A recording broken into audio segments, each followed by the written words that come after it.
오늘은 특별히 스승의 주일입니다. 또 21일 날은 부부의 날입니다. 스승의 날 설교를 많이 해서 오늘은 특별히 부부의 날을 맞이해서 제목을 부부의 믿음 생활이란 제목으로 함께 은혜를 나누고자 합니다. 사도 바울 당시 그리스도를 믿는 사람들 중에 가장 가까이 지내는 사람이 있다면 그들은 아마 세 종류의 사람일 것이다, 이렇게 얘기했습니다. 사도 바울은 그들을 남편과 아내, 또 자녀와 부모, 특이한 건 종들과 상전들이라고 이렇게 그 당시에 종과 주인의 관계를 말하고 있습니다. 아마 오늘날 얘기하면 스승과 제자가 되지 않을까 이렇게 생각을 해봅니다. 오늘 부부의 믿음 생활이 행복한 가정, 행복한 부부를 만들기 때문입니다. 말씀의 은혜를 받으려고 하는데 어떻게 하면 행복한 가정이 될 수 있을까요? 그것은 행복한 부부는 행복한 가정만 되면 저절로 이루어진다고 봅니다.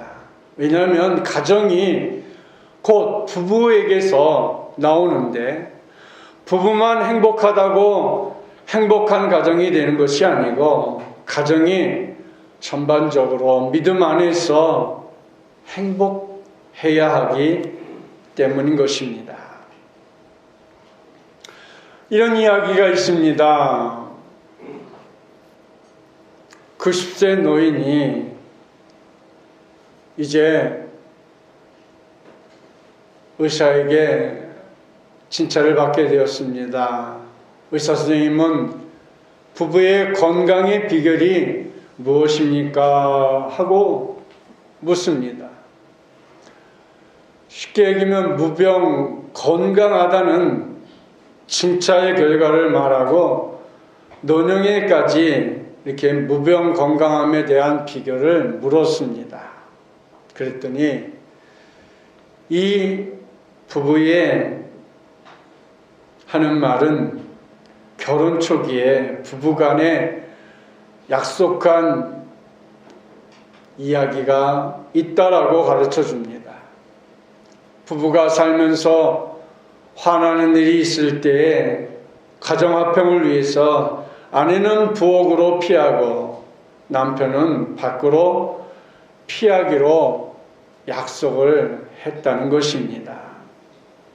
근데 그 약속을 한평생 지금까지 지켜오므로 오래 참는 사랑을 실천하는 생활이 되었다고 하였습니다. 가정은 하나님께서 인간에게 주신 첫 번째 축복이며 첫 번째 기관입니다. 그러므로 누구든지 자기의 가정에서 행복을 느끼지 못하는 사람은 어디를 가도 행복할 수 없다라는 것입니다. 그러므로 행복한 가정, 행복한 부부는 믿음으로 만드는 가정일 것입니다. 첫 번째로 사랑이 있는 가정이 행복합니다. 오늘 에베소서 5장 25절 말씀해 보니까 남편들아 아내 사랑하기를 그리스도께서 교회를 사랑하시고 그 교회를 위하여 자신을 주심같이 하라. 오늘 본문에서는 남편과 아내의 관계를 그리스도와 교회의 관계로 비유하고 있습니다. 그러면서 남편과 아내의 사랑의 관계가 그리스도와 교회와의 사랑의 관계와 같다는 것입니다. 말하자면 그리스도께서 교회를 사랑하여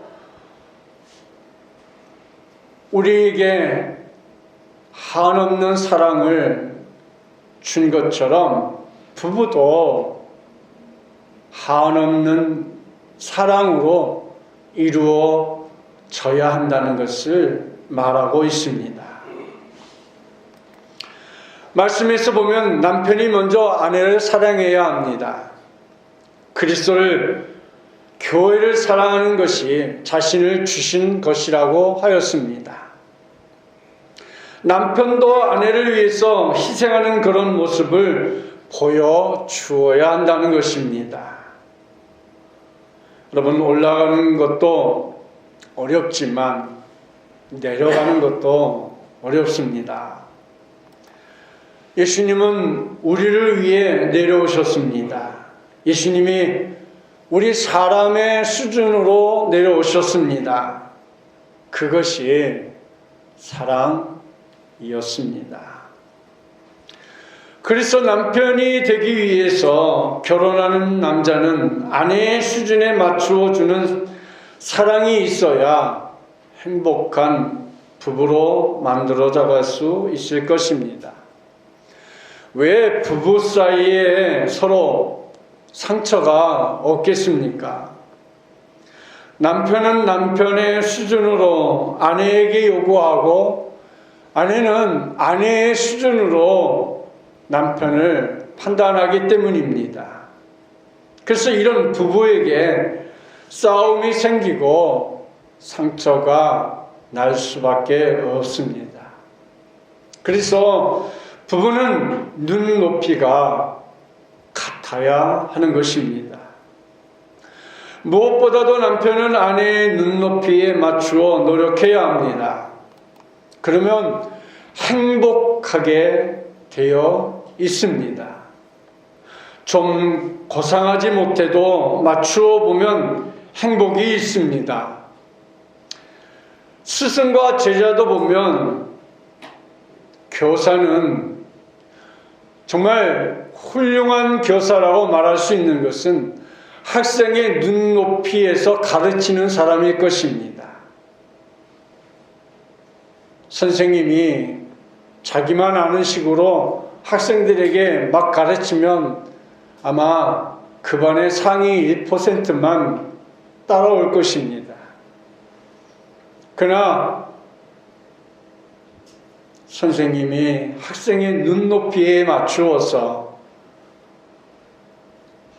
가르쳐 준다면 모든 그 반의 학생들이 다 똑같이 배움의 길에서 뒤떨어지지 않을 것입니다. 행복하게 하는 것이 눈높이에 맞추는 것이요, 아내와 남편의 눈에 맞출 때에 행복이 주어지는 것입니다. 목사와 성도를 보면 성도의 눈높이에 맞추어 설교를 하고 신앙을 가르쳐야 되는데 잘 배워지지 않는 것이 목사의 고민입니다. 가정은 사랑을 기초로 건설된 집과 같습니다. 따라서 부부와 자녀들은 사랑을 먹으며 자라고 삶을 배워감을 통하여서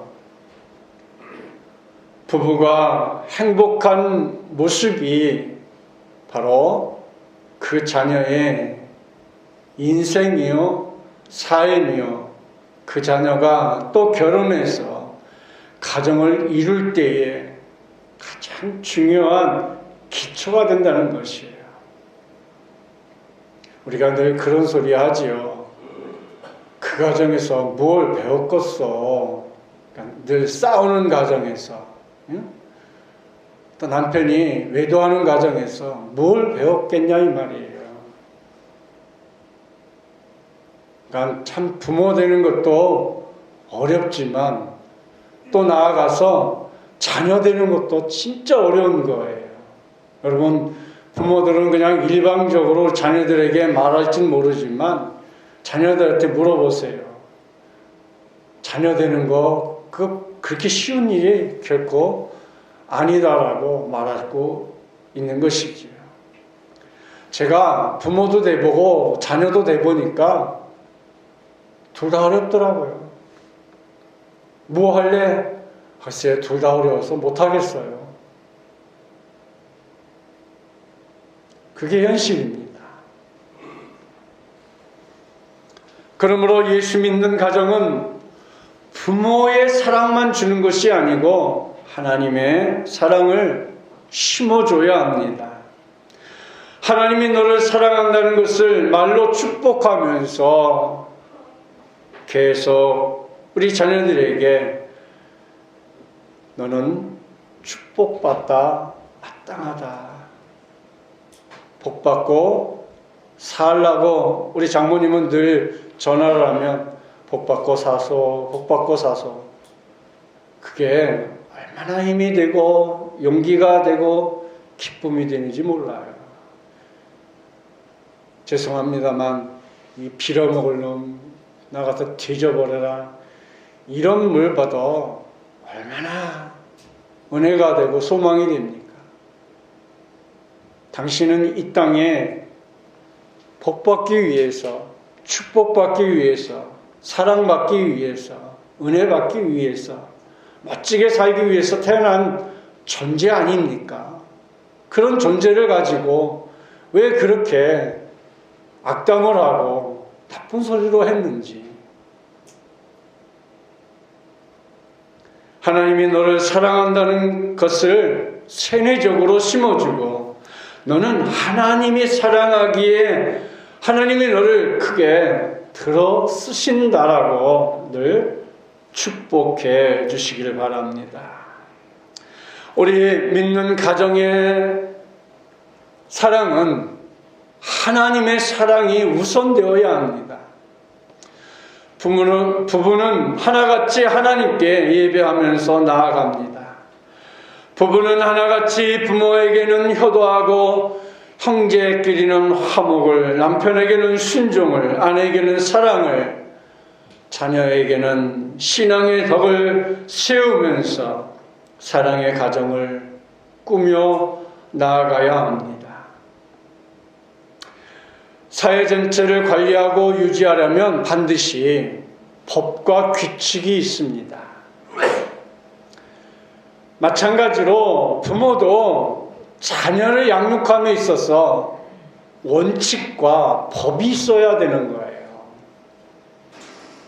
큰애에게는 무조건 이것도 흥이고 아니면 저것도 흥이고 뭐 또 밑에 막내에게는 이것도 법이고 저것도 법이고 이 고물줄 늘어나는 장남이니까 예외를 두고 막내니까 예외를 안 두는 원칙 없는 교육은 결국 모든 자녀를 다 망치는 일을 하고 말아요.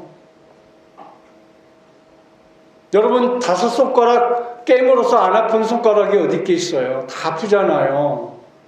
그럼 아픈 만큼 성숙하고 아픈 만큼 고통하는 것만큼 다 같이 잘 되는 것이죠.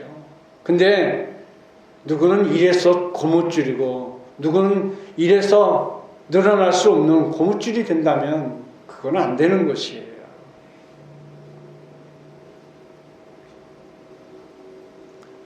그러므로 사랑이 없는 가정은 이 사회에서 가장 불행스러운 집단이 될 수 있는 거예요. 모든 가족은 결혼할 때 약속한 사랑이 변치 않도록 서로 신앙으로 노력하고 서로 협조하고 서로 이해하면서 살아갈 수 있기를 바랍니다. 최근에 제 서재에서 뭐를 보다가 결혼할 때 그 찍은 그 비디오가 있죠?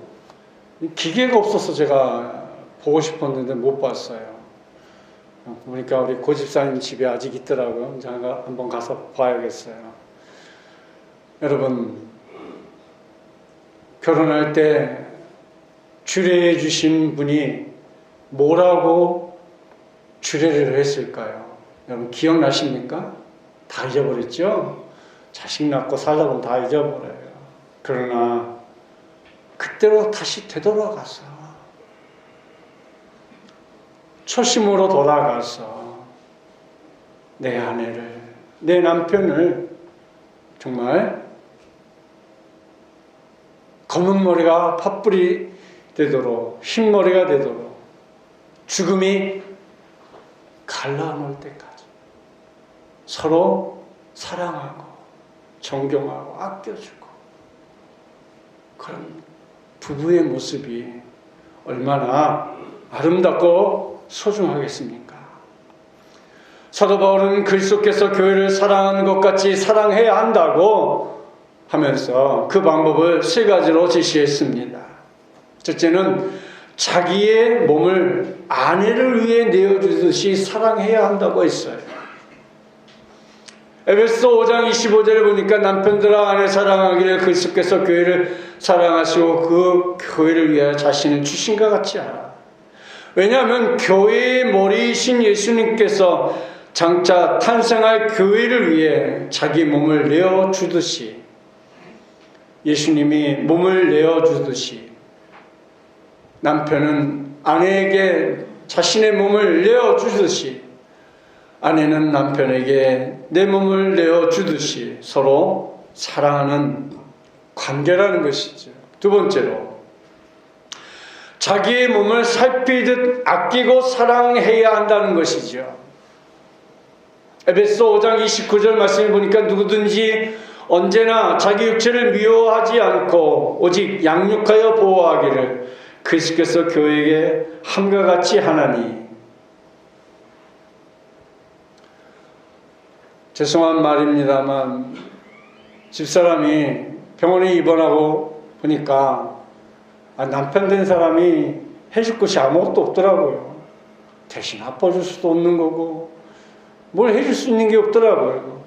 뭐 가져오라는 거야 뭐 얼마든지 갖다 줄 수는 있으나 아프다는데 뭘 해줄 수 있는 게 없더라고요. 그래서 여러분, 이 건강함이 얼마나 소중하고 귀한 것인지,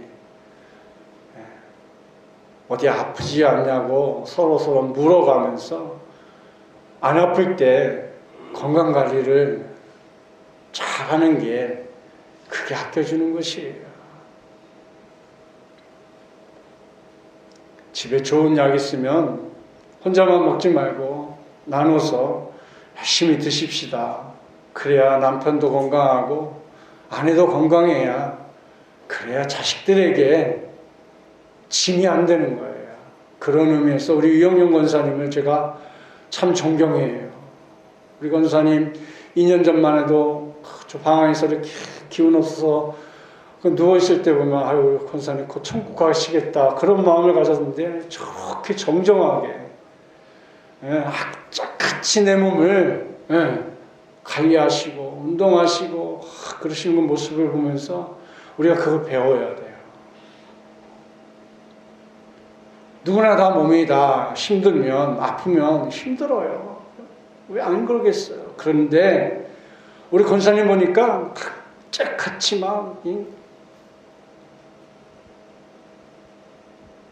힘을 내시는 모습을 볼 때, 이것이 바로 우리가 부모된 사람으로서 자녀에게 짐이 되지 않도록 정말 힘을 기울여서 자신의 건강을 잘 지키는 것도 또 하나님 앞에 우리의 몸을 보존하는 것 아니겠습니까? 셋째로, 자기의 몸을 소중히 여기듯 사랑해야 한다는 거죠. 자신의 몸을 여러분 얼마나 자신합니까? 나는 20대, 30대처럼 그냥 막 건강한 모습처럼 여러분 다니는 것 같아도요. 50 넘으면 한순간이에요. 60 넘으면 또 한순간이에요. 아마 70 넘으면 또 한순간일 거예요. 제가 50대에 오른 발목이 이제 바이러스 때문에 굶어가지고 미국에서 수술을 하고 그 이후로는 몸이 급격하게 하강이 되더라고요. 어떤 때는 집에서 여기 오는 것조차도 너무너무 힘들더라고요. 그래서 요즘 주일날만 차 끌고 와요. 악착같이 제가 걸어다니면서 하루에 몇 번씩을 왕복을 하더라도 내가 걸어서, 그렇지 않으면 한순간 주저앉겠더라고요. 그러니 여러분 60이 넘고 70이 넘으신 분들은 어떻겠어요? 자기 몸을 소중하게 다룰 줄 알아야 돼요. 그건 관리해야 되는 거예요. 여러분 다른 집에 가면 뭐 약을 한 주먹씩 먹는다고 여러분 그 남 뭐라고 할 거 아니에요. 한 주먹이 아니라 두 주먹이라도 먹어야 돼요. 우리가 먹는 음식에서 영양분을 다 공급 못 받아요. 왜? 땅이 이미 상실을 해버렸어요. 제대로 영양 공급을 못 해주어요. 그래서 수많은 영양제들을 먹어서 건강해야 하는 것이에요. 그렇다면 남편이 아내를 사랑하는 궁극적인 목표는 무엇일까? 그것은 그리스도께서 교회를 영광스러운 교회로 세웠듯이 아내를 영광스러운 존재로 만들 때까지 사랑해야 한다는 거죠. 아내에게서 결점이나 흠이 없고 주림이 없도록 물로 씻어 깨끗하게 하고 말씀으로 무장하여 흠없는 죄로 세워야 하는 것이지요. 에베소 5장 26절부터 27절 말씀에 이렇게 얘기하고 있죠. 이는 곧 물로 씻어 말씀으로 깨끗하게 하사 거룩하게 하시고 자기 앞에 영광스러운 교회로 세우사 티나 주름 잡힌 것이나 이런 것들이 없이 거룩하고 흠이 없게 하려 하심이라. 그리스도인들끼리 가져야 할 바른 자세는 무엇일까요? 그것은 한마디로 피차 경외함으로 섬겨주고 사랑하는 거예요. 최근에 제가 장소만 밝힐게요. 구리의 백화점에서 가면 늘 가는 집이 있어요. 골프샵인데 앉아서 가면 이제 커피 한 잔씩 이렇게 주세요. 앉아서 커피 한 잔을 마시는데 어떤 아주머니께서 근사한 아주머니가 와가지고는 자기 남편을 아이고 입에 못 담을 욕을 하면서 이제 막 카드를 긁었니 어쩌니 하면서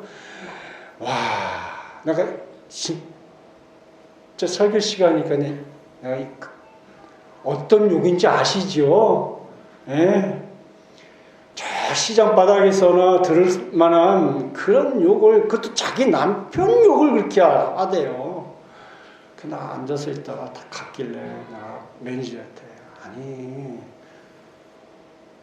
먹고 살만도 하시고 저 점잖은 아줌마가 이쁘지 않은 하시는 아줌마가 왜 저런 욕을 할까요? 자기 얼굴에 누워서 침뱉기를 하고 있네. 여러분 주의 깊게 들으세요. 남편 앞에서는 남편 흉을 봐도 그건 이해가 되지만 남편 외에 가족들에게는 더더욱 안 되고 친지들도 더욱도 안 되고 남들이라도 절대 어디 가서든지 남편은 아내 흉 보면 자기 얼굴에 침 뱉는 거고 부모에게 욕하는 거예요. 어디 배울 만한 사람들이 그렇게 목사형식한 얘기를 하는지. 내 아내를, 내 남편을 내가 아껴주고 감싸주고 사랑해주지 않으면 누가 해주겠어요? 그러면 집에서 니네 아버지가 어쩌고 니네 엄마가 어쩌고 애들한테 그러면 그거 다 듣고 있는 자식은 이 다음에 어떻게 하겠어요? 똑같이 자기 남편, 자기 부인에게 똑같이 얘기하고 욕하고. 그 잘하는 걸까요? 쉽게 얘기하면 무식이 텅텅 튀는 얘기를 하는 거예요.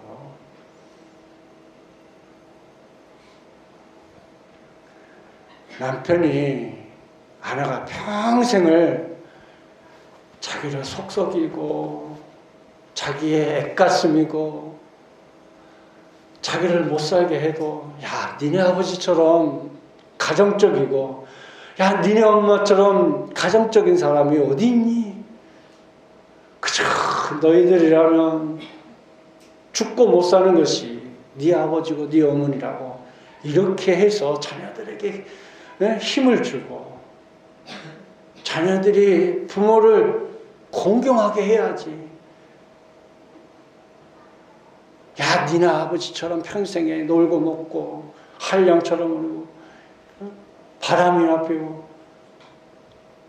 그러면 뭐라는 거예요? 너도 이 다음에 그렇게 해라라는 얘기예요. 그 자식에게. 아만이 가르쳐주는 거 아니겠습니까? 사랑하는 성도 여러분, 우리는 정말 내 남편밖에 없다라는 거, 내 아내밖에 없다라는 거, 그리고 내 자식밖에 없다라는 거, 굉장히 중요한 것입니다.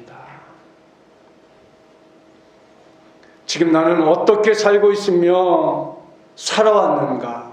과연 아내가 남편에게 복종하듯이 복종해 왔으며 남편이 아내를 사랑하듯이 사랑해 왔는가? 우리는 한번 이 시간에 남편은 아내를 한번 생각을 해보고, 아내는 내 남편을 한번 생각해 보면서 한번 생각해 볼 수 있는 귀한 시간이 되었으면 합니다. 미국의 32대 대통령 프랭클린 루스벨트, 이 대통령은 39세의 나이에 장애가 생겨서 휠체어를 타고 다녀야 했습니다. 그는 시리에 빠져 방에서만 살았어요. 비가 그치고 맑게 갠 어느 날 아내 엘리나가 그의 휠체어를 믿고 밖으로 나가 말했습니다. 비가 온 뒤에 이렇게 맑은 날이 오듯이 당신도 마찬가지예요. 뜻하지 않은 병으로 다리는 불편하지만 그렇다고 당신이 달라진 건 하나도 없어요. 여보, 우리 조금만 더 힘냅시다. 루스벨트가 말했습니다. 이렇게 장애가 있는데 그래도 당신은 날 사랑하오? 엘리나가 대답합니다. 아니, 무슨 그런 섭섭한 말을 해요. 내가 당신의 두 다리만을 사랑한 것 같아요. 제가 당신의 두 다리가 되어 드릴게요.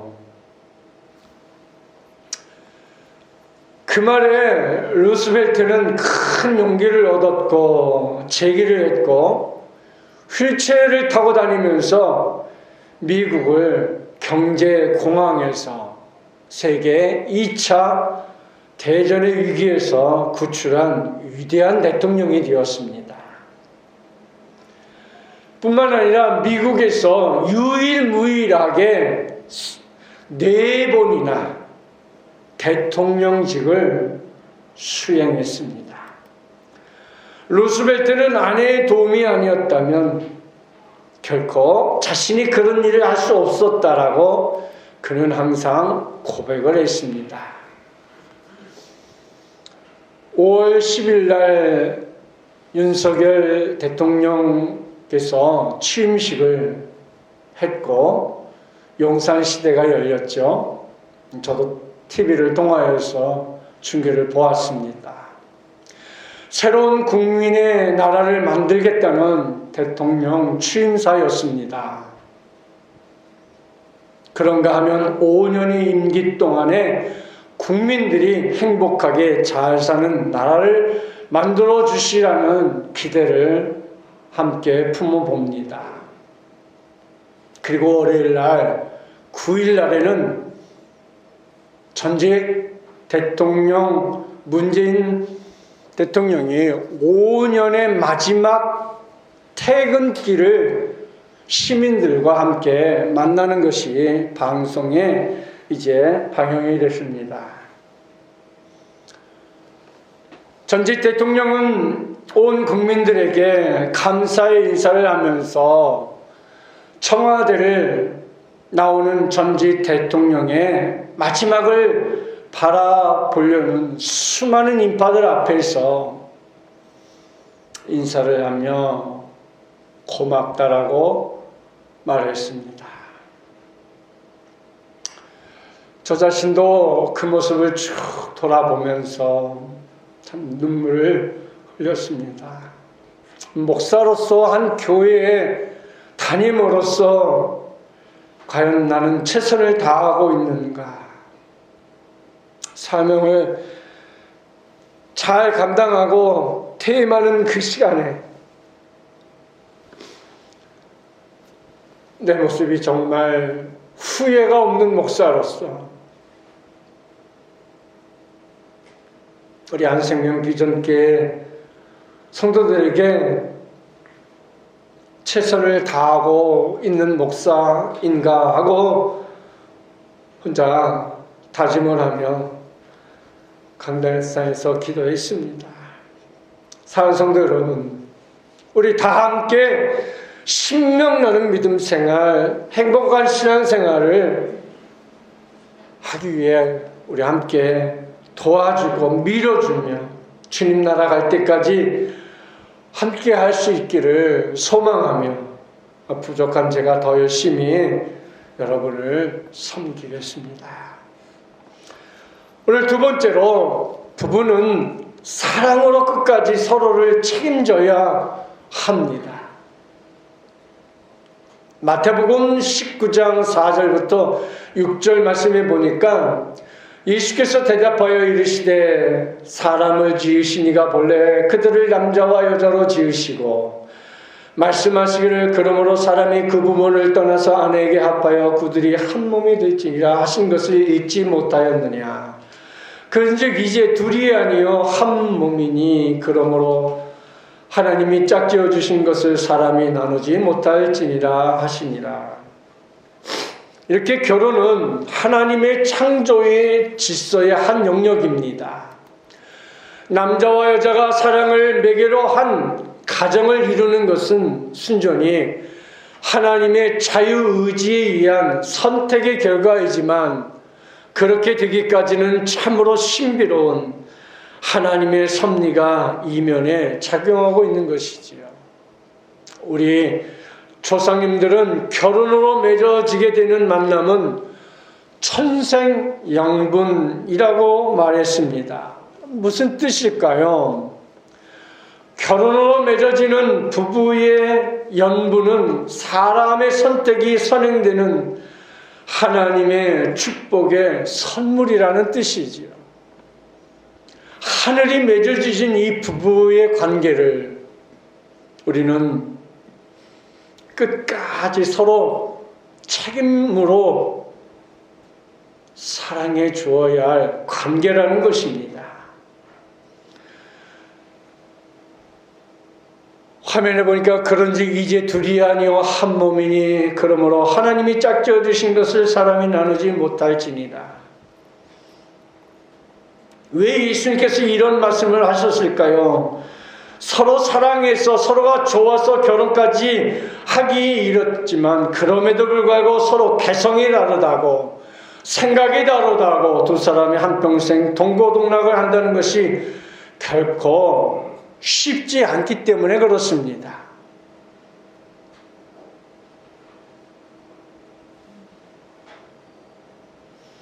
저는 저 자신을 늘 왜 나는 이런 사람일까 하고 참 강대상에서 많이 웁니다.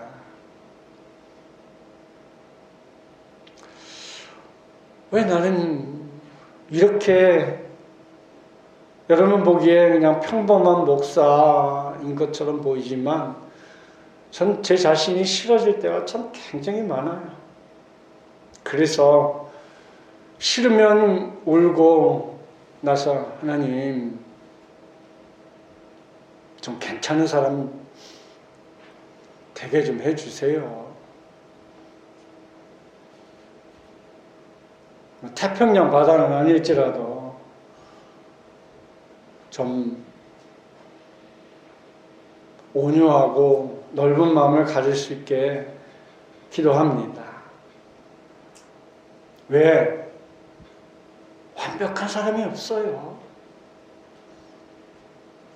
행복해 보이는 부부일지라도 반드시 나름대로의 갈등은 다 있기 마련이에요.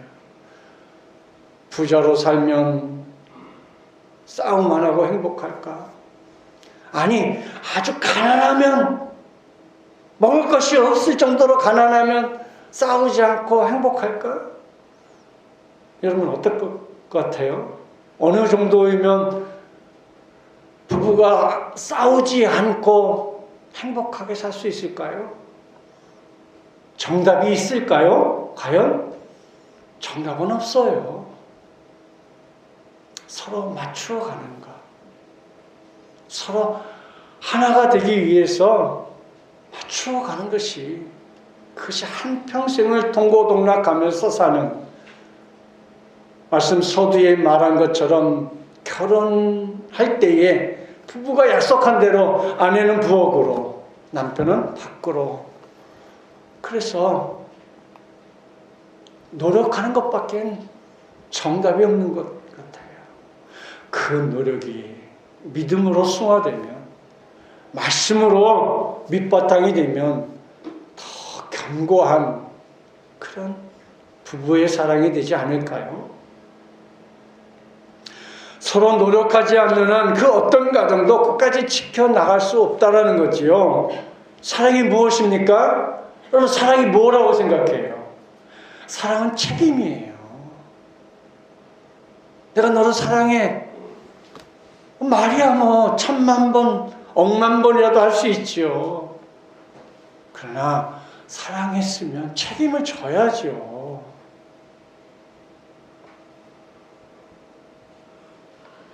왜 예수님께서 우리의 죄 문제를 책임지셨습니까?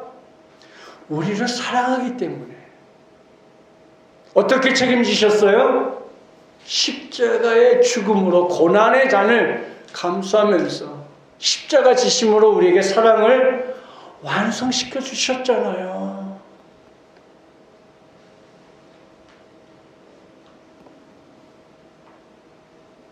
심지어 힘 좋은 남편이 아내를 때리는 것, 그게 책임을 지는 것일까요? 근데 여러분 그거 아셔야 돼요. 차라리 한 대 맞는 게 더 훨씬 편해요. 말로 상처 주고, 말로 깎아내리고, 말로 하는 거, 그 상처는요, 한 대 맞으면 그 아픔은 한 0. 몇 초 만에 싹 사라져요. 근데 말로 상처를 주면요, 그것이요, 심하면 암이 된다는 거 아십니까? 사랑은 못 해줄 망정, 맛있는 건 못 사줄 망정, 왜 상처를 주어서 암으로 발전하게 합니까? 사랑은 책임입니다. 찬송가 305장에 보니까 나 같은 죄인 살리신, 이런 찬양이 있어요. 가사가 나 같은 죄인 살리신 주 은혜 놀라와 잃었던 생명 찾았고 광명을 얻었네. 우리가 생명을 찾고 기쁨을 얻는 거예요. 왜? 나 같은 죄인 그냥 죽어도 마땅해요, 사실은. 근데 주님은 마땅한 우리를 그냥 내버려 두지 아니하시고 새 생명을 주었어요. 천국의 생명을 주었어요. 이 땅에서도 새로운 생명을 주었어요. 2절에 보니까 큰 죄악에서 건지신 주 은혜 고마워. 나 처음 믿는 그 시간 귀하고 귀하다. 얼마나 귀한 존재인지, 여러분 사랑받기 위해 태어난 존재입니다. 3절에도 이제껏 내가 산 것도 주님의 은혜라. 또 나를 천차 본향에 인도해 주시리. 이제껏 정말 내가 산 것 주님의 은혜라고 생각하는 것이 자꾸 제 얘기를 해서 미안합니다. 저는 전에 미국 권사님이 목사님은 불평하면 안 돼요. 그래서 왜요? 늘 감사만 하세요. 왜요? 그랬더니 목사님은 휠체어 타고 다니실 사람인데 멀쩡하게 걸어다니고 멀쩡하게 뛰어다니니 감사해야 된다는 거예요. 제가 중학교 3학년 때 척추 대수술을 받고 정말 까딱 잘못됐으면 휠체어 타고 다녀야 할 인생이었어요. 근데 이렇게 멀쩡하게 뛰어다니는 거 보고, 그리고 또 제가 정말 그때 너무너무 힘들어서 권사님이 많은 치료를 해주셔서 왔습니다만, 목사님은 그냥 얼굴에 감사만 이렇게 하고 살라고 그런 말씀을 해주셨어요. 그렇죠. 내가 산 것 주님의 은혜지요. 당연한 것 절대로 아니지요. 4절에 거기서 우리 영혼이 주님의 은혜로 해처럼 밝게 살면서 주 찬양하리. 우리가 이 땅에 살면서 은혜 안에서 밝게 사는 그런 삶이 되기를 바랍니다.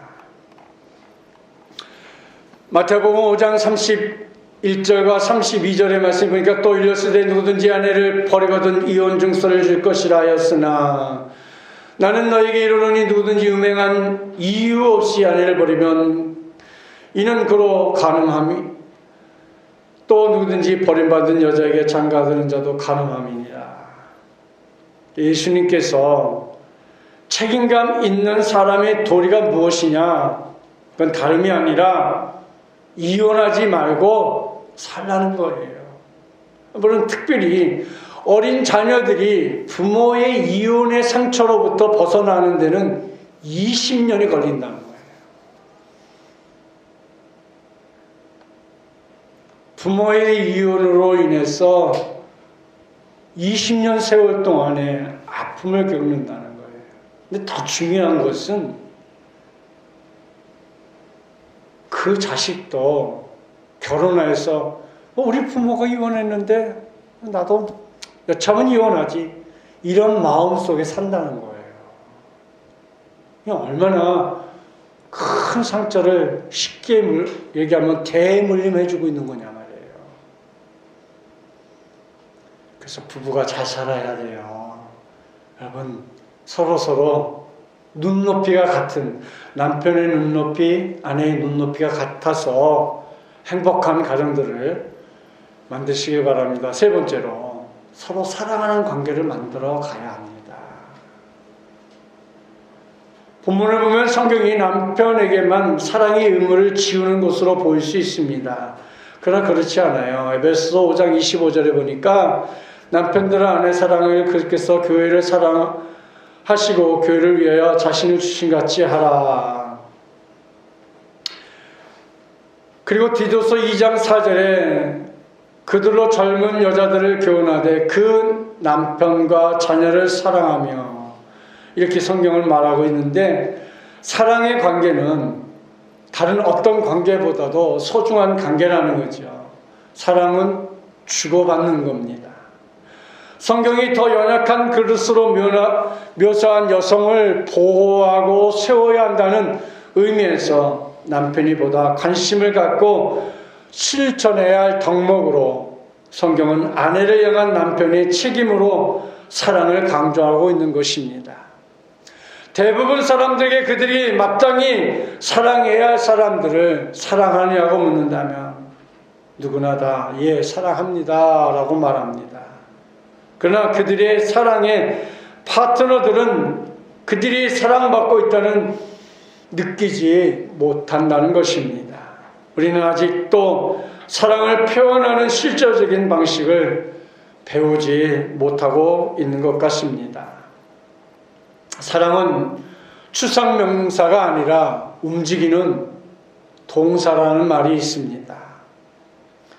이런 말을 들어보셨는지요? 종은 울리기까지 종이 아니다. 노래는 부를 때까지 노래가 아니다. 사랑은 표현할 때까지 사랑이 아니다.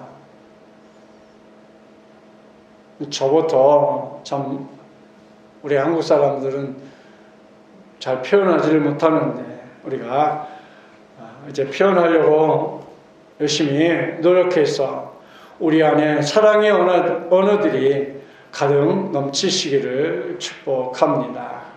네 번째로 주님의 은혜가 궁극적 희망이 되어야 합니다.